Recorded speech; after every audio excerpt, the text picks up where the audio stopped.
And as we near the beginning of a new year, let's take a look back at one vital subject that Congress is working to address: the threat of the Chinese Communist Party. NTD's Washington correspondent Jack Bradley has more on the moves Congress has made to stand up to the CCP over the past year.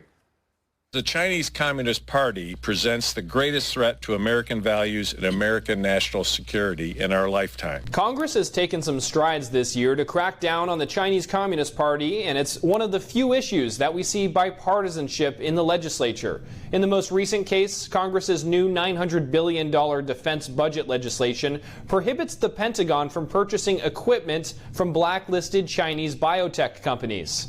Well, there's a lot of things that the American government is using that they probably should not be using. It varies from everything from Chinese-made routers to drones. Hundreds of, maybe even thousands of apps that directly say that they're sending American data from your phone over to mainland China. The Pentagon's budget also ramps up defense in the Pacific region to deter CCP aggression towards Taiwan.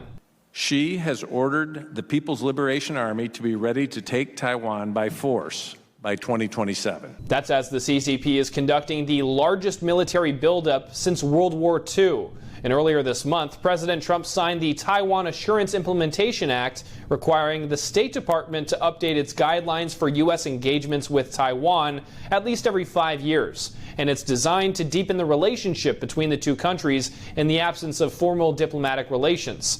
And earlier this year, members of Congress were calling out this hot mic moment between CCP leader Xi Jinping and Russia's President Vladimir Putin, where Xi says that one can live to 150 years old through continuous organ transplants. And that's while the CCP is engaged in forced organ harvesting.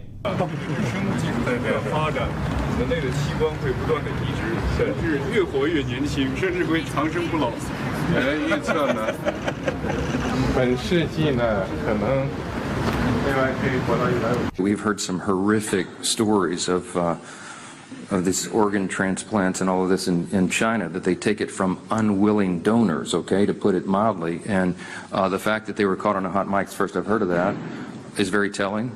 It tells you where their worldview is in contrast to ours. Speaking of evil. To address this, the House passed the Stop Forced Organ Harvesting Act and Falun Gong Protection Act in May, which would put sanctions on anyone facilitating the practice. In China, there's no waiting list for organs. So what that means is there's a ready supply. There's a ready supply because they take them from healthy, living people, particularly these folks that practice the religion of Falun Gong. Now, these are just a few of the several pieces of legislation that were passed in the House, but most continue to await action in the Senate. Reporting from Washington, D.C., Jack Bradley, NTD News.